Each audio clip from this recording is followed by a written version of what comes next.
What up, everybody, and welcome to another episode of Full Metal Analysis. The last time, the last time we did a video, we told y'all that the Lions were interviewing Mike McDaniel's, and they had a slew of other guys that they were interviewing. But everybody wanted Mike McDaniel. He was the main candidate, and everybody thought that he was the guy. But the Lions was like, hey, what about that other guy? That one guy, and they're like, who? They were like, well, I mean, I don't know his name, but he the guy. He a good fit here, and that's what they hired. Drew Petzing. I know. Everybody said who? Yeah, Drew Petzing is the name of the guy, and all Lions fans are up in arms. Everybody despises this pick, but uh, technically, man, I'm not mad or happy about the pick. I'm not as mad as everybody else. I really don't know much about the guy.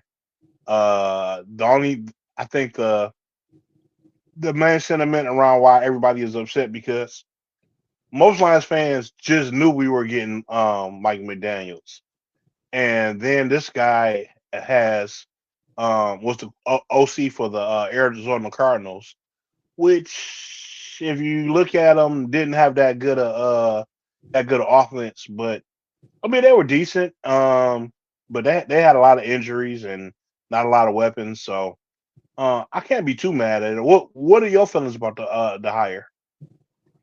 I am everything but happy. Um, I don't know if I'm mad. That's a strong word. But I am disappointed. Yeah. I feel the happy. I guess the happiest that I can walk away from this is that I was justified when I said that I didn't think it was a worthy exercise to look for who the next candidate might be, because I'm like, in the back of my mind, they're gonna pick somebody that we never even thought to look at or even heard of, and that's exactly what they did. Now, why I'm not mad is why I'm not mad is that I told you that I thought David Blau would have been a perfect candidate, because he's a young guy with ideas, but at the same time, he's not established as an offensive coordinator. So, Dan Campbell would be able to work with him hand in hand and walk him through it and basically mold him into the shape that he wants him to be and have this offense run. That's why I wanted David Blau. Then Mike McDaniel pops up, and everybody, like you said, gets excited. And I got excited, and I thought, it would be great to see what Mike McDaniel does with this offense.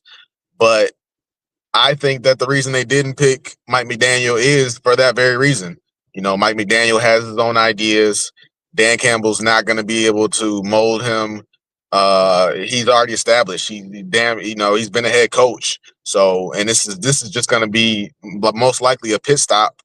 So I feel like that's why they shied away from hit us with the he's not a good fit. Right. Yeah. I'm still waiting for this press conference. But yeah, they said he wasn't a good fit. He didn't fit with that he wasn't a good fit, and then the guy that they did pick is exactly what they like to run, the 13-man set, the what I'm saying, the play actions, the run offense. They said he's everything. Basically, what I'm hearing is he was a safe pick. And my problem with it is that, so here's where I don't like the pick, where I don't like the hire. He comes from the Arizona Cardinals, and yeah, last year they were bad. But they lost their quarterback. They ran most of the year with Jacoby Brissett. They lost the best running back in James Conner, so it wasn't good. But when you listen to people talk about this guy and the good years with Arizona, which were not last year, but the 2 years prior to that, Right. they did have a good rushing attack. And in some metrics, explosive runs and all that good stuff. By some metrics, they were top 10 in the NFL. So that on paper sounds good. But when you look at it though, nobody who says, well, the Arizona Cardinals were they had a good running attack under this guy, and that's what we need, and blah blah blah blah blah. Nobody points out the fact that they had Kyler Murray. Say what you will about Kyler Murray and how well he breathes into the playbook, and is he playing Call of Duty and all of this blah blah blah.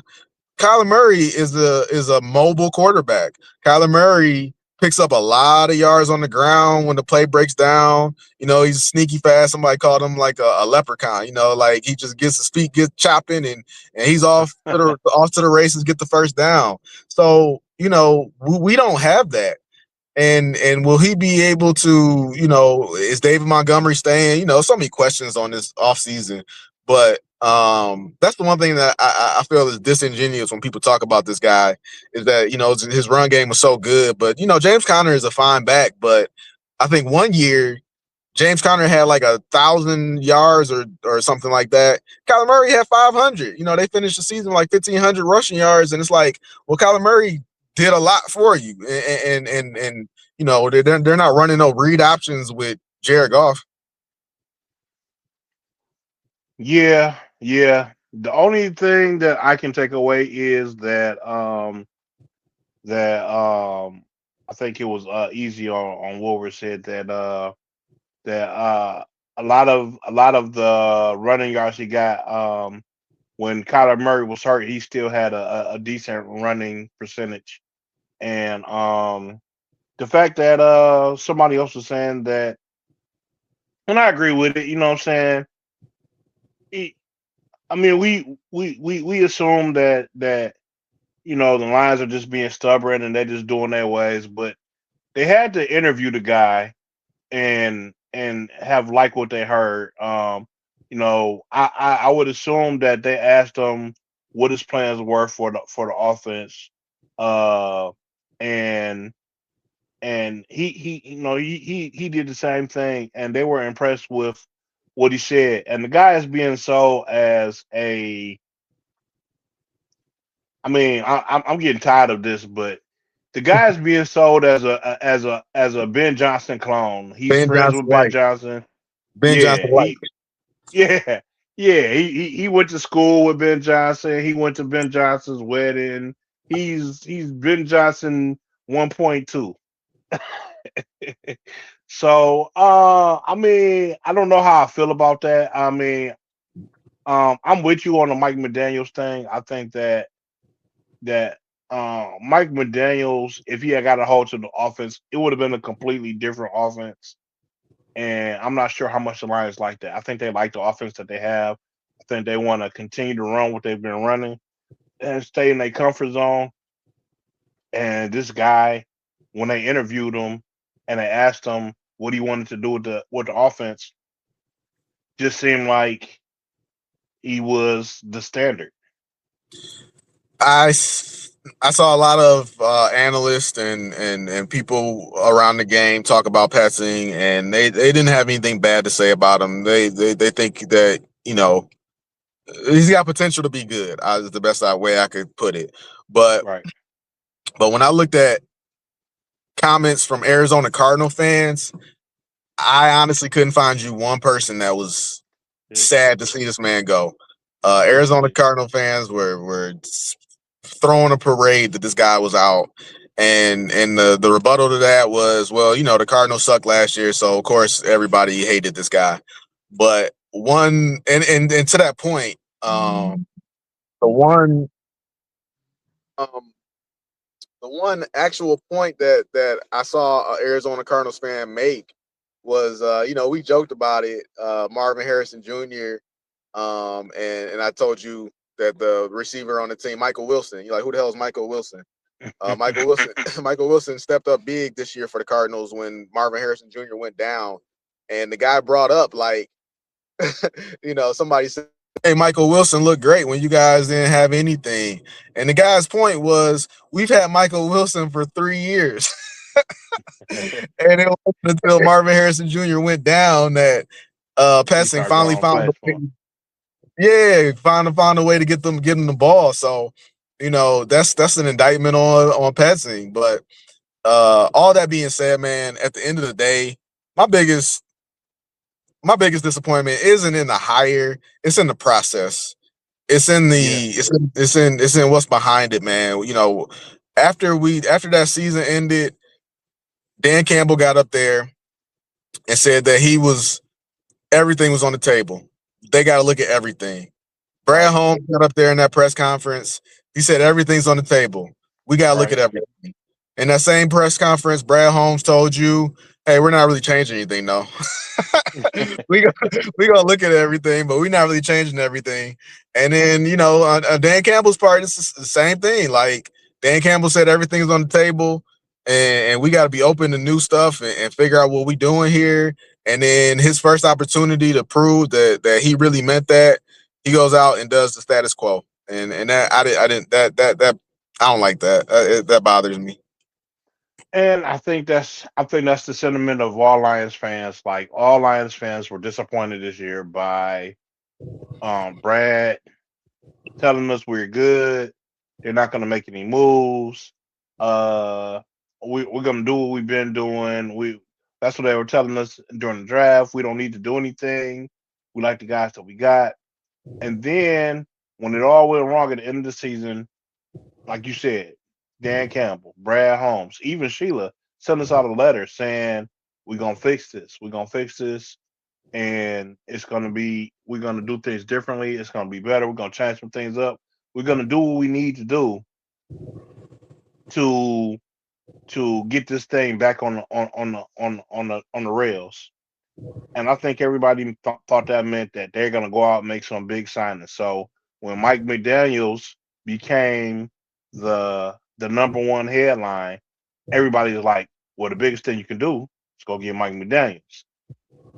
And I don't think it's an indictment on the hire that they made on Pitsing so much as, like you said, it's the same thing. It's the safe bet. It's not the home run shot that everybody was looking for because everybody in Detroit is itching for some type of home run shot. Anything.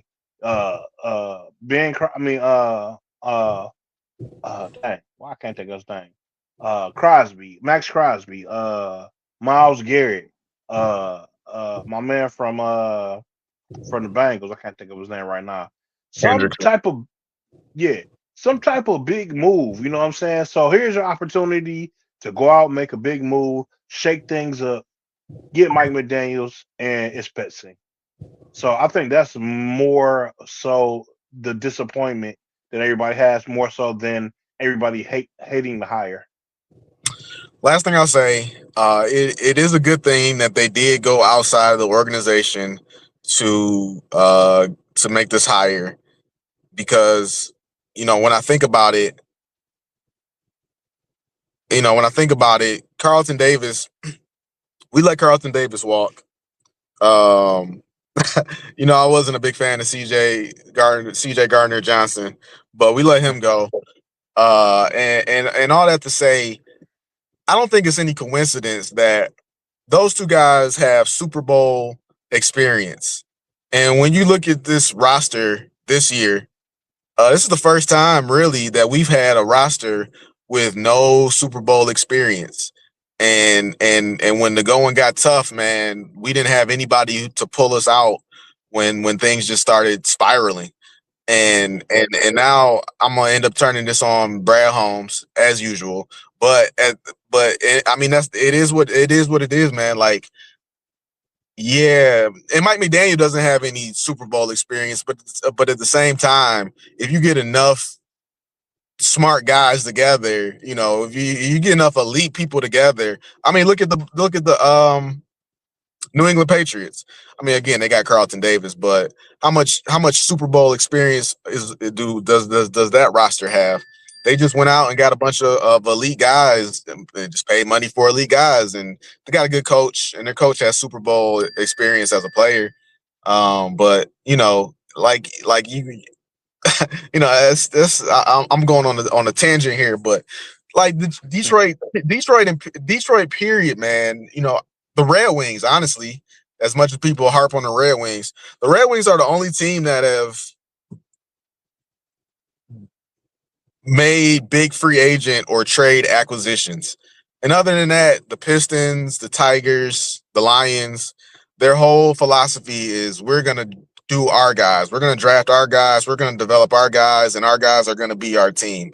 But man, at some point, you gotta bring other people in. You gotta be open to different personalities, different, just different people, man. You can't everything can't be insular. You gotta branch out and accept other people into the family, because it's tough, man. It's tough to just create draft a roster, and that's the roster that's gonna win us the Super Bowl. Detroit